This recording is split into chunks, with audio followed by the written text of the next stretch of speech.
Muito obrigado, Mauro, Carlos, por la invitación. This is sorry to speak in English.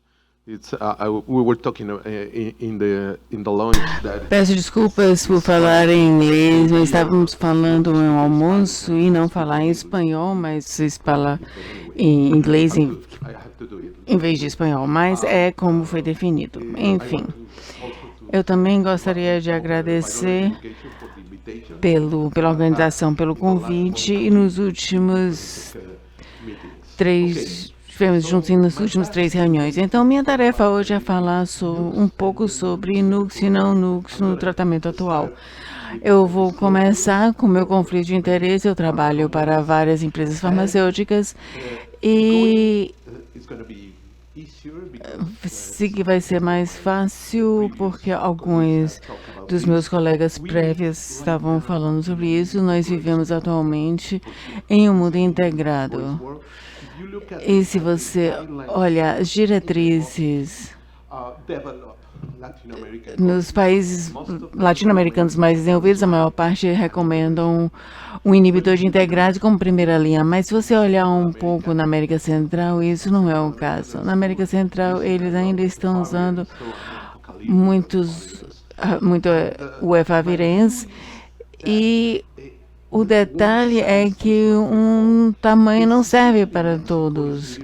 A situação de médico é um pouco diferente da sua, mas é muito semelhante de várias formas. Temos apenas uma opção preferencial para iniciar o tratamento. Nós temos Integravi, Tenofovir e na maior parte dos nossos pacientes que estão começando o tratamento e algumas outras opções para outros pacientes. E outro ponto que é importante para vocês saberem é que nós não temos AZT, nós não temos Zolpidem para adultos porque o governo decidiu não comprar. Então, neste cenário, nós temos que considerar que alguma coisa não está tão bem assim. Então, Integravi não está atendendo a todos os nossos pacientes. Primeiro eu vou falar sobre alguns medicamentos diferentes e falamos também sobre os NUCs. Então, se olharmos o que dizem as diretrizes dos Estados Unidos, eles mencionam basicamente 2 vezes para NNRTIs. Um são pacientes com problemas com peso e o segundo pacientes que têm alguns outros eventos adversos. Nós usamos inibidores de integrase, principalmente de 2ª geração. Então, a troca daquilo que estão considerando, eles não consideram começar muitos pacientes em NNRTIs. Como vocês se lembram, ganho de peso tem sido claramente relacionado a dolutegravir e TAF, especialmente os dois juntos, e estavam mais ligados a algumas diferenças de proporção, mas o mais importante para pessoas e raças e países e meridianos como a região da América Latina, não estou falando especificamente sobre o México, mas nós temos muitos problemas metabólicos.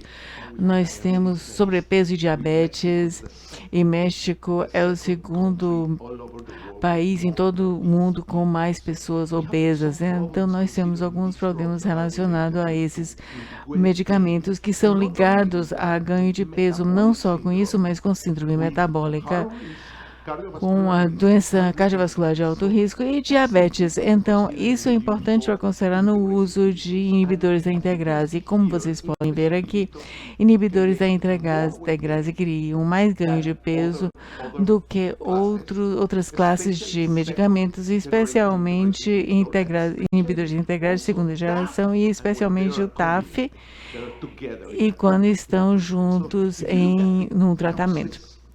Se considerarmos as causas ligadas ao ganho de peso, podemos ver que pessoas que cheguem tardiamente à sua clínica, com CD4 baixo, carga viral baixa, com primeira linha de tratamento, com Big e com TAF, principalmente mulheres e principalmente negros e afro-americanos. Esses são os principais riscos para ganho de peso. Aqui nós lembramos que Dorabidina é a 2ª geração, até 3ª geração, podemos considerar outro como 2ª geração que nos estudos clínicos, logo depois de Favirenz e Darunavir e Ritonavir em Drive Forward. E como vocês podem ver, é muito semelhante no tratamento. A eficácia é muito semelhante com o Duravidim. Conformemente, nós não temos uma comparação com inibidores integrados para ver qual realmente é melhor. Mas se você olhar ao estudo Drive Ahead, que é contra a combinação com efavirenz, se você olhar o Drive Ahead, o ganho de peso é muito semelhante ao efavirenz. E como vocês devem se lembrar, porque eu acabei de mostrar a vocês, efavirenz ou NTIs causa menos ganho de peso do que inibidores da integrase. Então, isso é uma noção quando um de seus pacientes está ganhando peso. Se você estiver analisando a quantidade de ganho de peso, é muito semelhante. Novamente, aqui temos a combinação com Drive4. Mais de 10% do ganho de peso é muito semelhante entre os três grupos, efavirenz, Doravirine e então ele mudar um pouco para efeitos tóxicos. Vamos considerar sintomas neuropsiquiátricos. Como vocês sabem, sintomas neuropsiquiátricos ligados à efavirenz são sempre no início do tratamento, mas alguns dos nossos pacientes continuam a apresentar sintomas meses ou até mesmo anos depois do início do tratamento, e é realmente difícil olhar os sintomas reais que estão ligados à efavirenz. É necessário usar muitas dessas táticas e técnicas e questionários para poder ver exatamente qual é o problema. Então, esse é outro ponto que o Duravidim poderia ser útil, especialmente porque os sintomas neuropsiquiátricos são relacionados também aos inibidores da integrase. Como vocês se lembram, houve uma grande informação sobre a descontinuação no dolutegravir e esse aqui é um resumo da vida real de muitas descontinuações, não tanto, mas são 5%, a maior parte desses relacionados, e é importante dizer isso, relacionados ao abacavir e a uma idade mais avançada. Então, isso é importante. Todos eles têm sintomas neuropsiquiátricos. E se você analisar esse corte grande, essa corte grande, e analisar esses números, a incidência de sintomas neuropsiquiátricos é muito semelhante no dolutegravir, efavirenz e a menraltegravir e darunavir.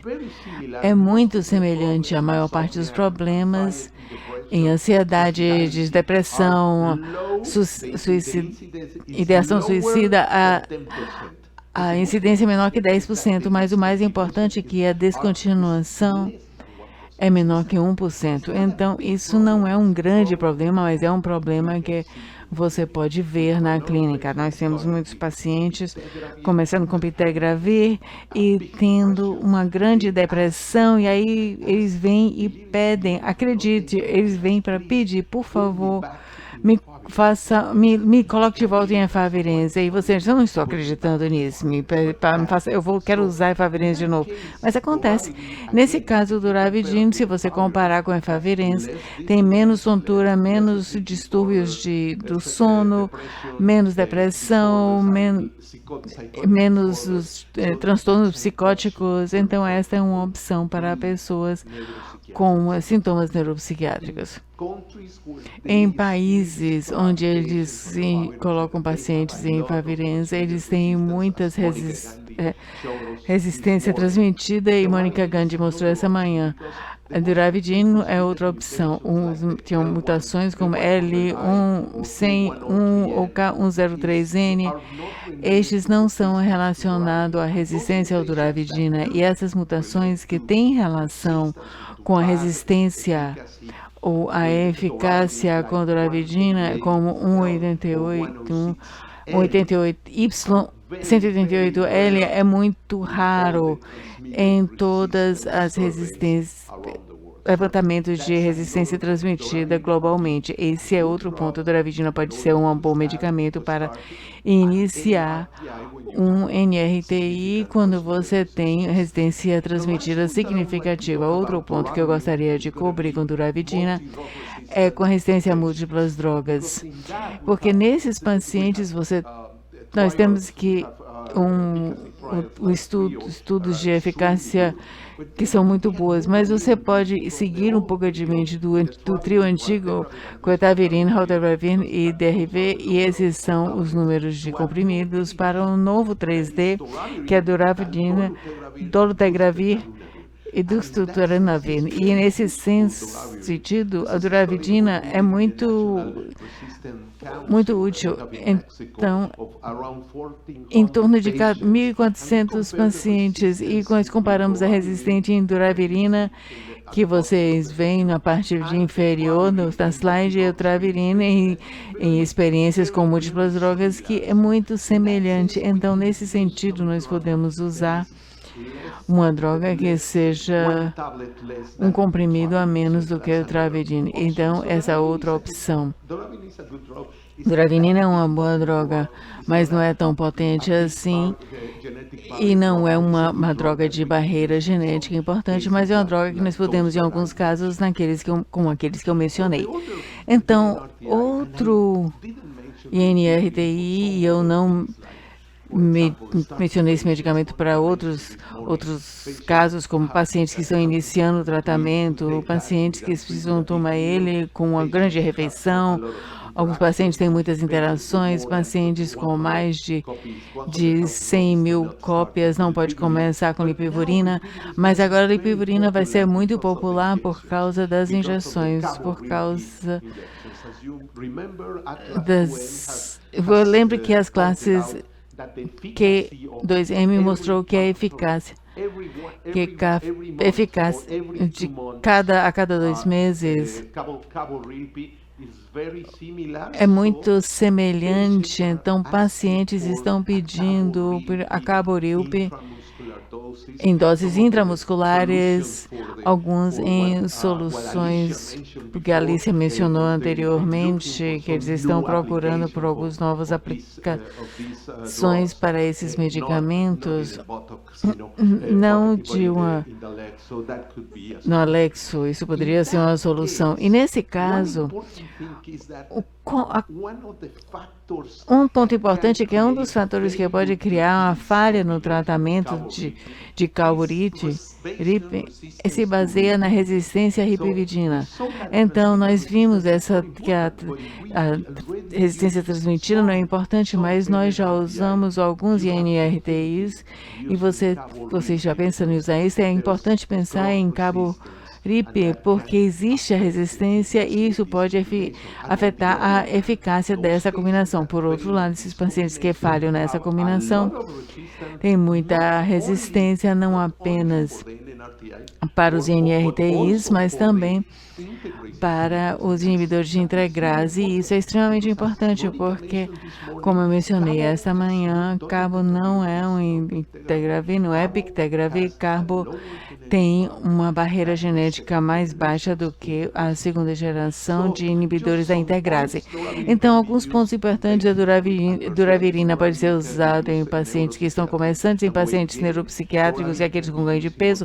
Aqueles podem ser usados em experiências de múltiplos medicamentos, e rilpivirina é uma boa combinação para pacientes que podem passar para tratamento de baixa dose ou injetável. E quanto a Nux, eu vou ser um pouco controverso sobre o que Mônica mencionou essa manhã.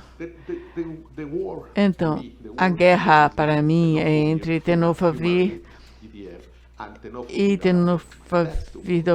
Existem uma briga entre 2 tipos de tenofovir. Claro que nós preferimos TAF porque ele tem menos efeitos renais, menos efeitos ósseos, mas também temos que pensar em outras opções, outros aspectos a serem vistos entre um e outro. Em primeiro lugar, resistência. Como vocês se lembram, no estudo em um determinado estudo, o que nós vimos foi que o resgate na primeira linha de treinamento nos mostrou que a melhor resposta foi a lipinavir, mais 2 NUCs sem nenhuma atividade. Então, nós confiamos apenas na resistência em pacientes. Nós teremos essas falhas, nessas concepções erradas. Isso é difícil para as pessoas que, como eu, que crescemos e vamos trabalhar numa guerra com uma mutação, é igual a nenhum efeito. E eu estou falando sobre K65R. Esses pacientes africanos com muitos K65R foram resgatados muito facilmente e melhor com lopinavir e nenhuma NRTIs ativos. Então, e lembre-se que Nádia veio de pacientes que tinham falhado e foram randomizados por dolutegravir, rodurunavir, ritonavir e tenofovir ou ACT. E eu vou mostrar algumas coisas interessantes para você. Primeiro, a eficácia foi a mesma. A eficácia foi 80% e 75%. Não tinha diferença significativa. 7 falhas no dolutegravir. Mas observe isso aqui, isso é importante.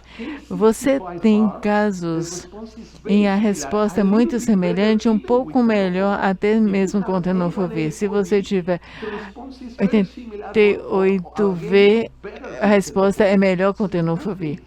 Então, o que acontece? Nada acontece se você tratar novamente com qualquer tenofovir, isso é importante. Mas, para mim, do ponto de vista de resistência, o número mais importante é o seguinte: 7 falhas para dolutegravir, mas observe a diferença em falhas. Observe as diferenças em mutações.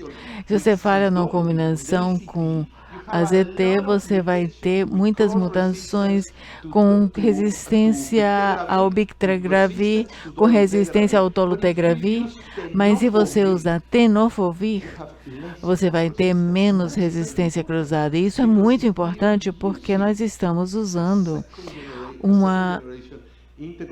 um inibidor de integrase de segunda geração com AZT ou com tenofovir. E nós preferimos, nesse caso, tenofovir. E para mim isso é importante porque eu não tenho AZT, então eu preciso usar tenofovir. Tenofovir é um bom medicamento para se reutilizar, para continuar a usar. E apenas para finalizar os 3TC, e lembre-se de todos os tratamentos duplos são com 3TC. Então, nós estamos falando, como mencionou essa mãe, nós estamos fazendo monoterapia? Não estamos falando sobre monoterapia. Nós tivemos muitos estudos de tratamento, regimes duplos e triplos em M184V e não afetou. A eficácia é muito semelhante ou até mesmo melhor. Então, nós temos alguns dos estudos, 88PV, tratamentos com 3TC e, finalmente, é interessante porque na experiência, pacientes experientes com muitas drogas, isso aqui são chamadas de opções. Dizemos que os NUCs não fazem nenhuma diferença entre uso ou não uso dos NUCs em paciente que já foi tratado com múltiplos medicamentos. Nós temos dados diferentes porque eles têm atividades nos NUCs que é importante no final do dia. Então, outras coisas, lembrem-se que o tenofovir protege ou tem um efeito tóxico com lipídios, com ganho de perda. Esse efeito tóxico, se você mudar para TAF, os lipídios saltam em quantidade, então você volta para o tenofovir, reduz isso. O ganho de peso quando você passa de TAF para dolutegravir aumenta, e isso é muito importante porque não TAF, mas o TDF protege contra o ganho de peso, e isso também é uma coisa importante. A parte ruim com o tenofovir e fumarato de tenofovir é toxicidade óssea e renal. Isso pode ser resolvido também com o Caburipe, porque o Caburipe é um regime para pacientes já tratados com NUCs. Então, a resistência não é muito bem entendida em 88 e K65R, e talvez não tenha problema que eles estejam aí e não é um caso de que tenofovir não é útil, e a toxicidade, ou o que quiser que seja com fumarato de tenofovir, às vezes é bom se você seguir, acompanhar problemas e funções renal e ósseas. Só para terminar, em 1970, no time do México estava na final, no jogo final da Copa do Mundo, e eu tenho uma camiseta verde e amarela apoiando o Brasil. Então, com minha equipe agora é muito ruim novamente na próxima Copa do Mundo, nós vamos estar torcendo pelo Brasil. Muito obrigada.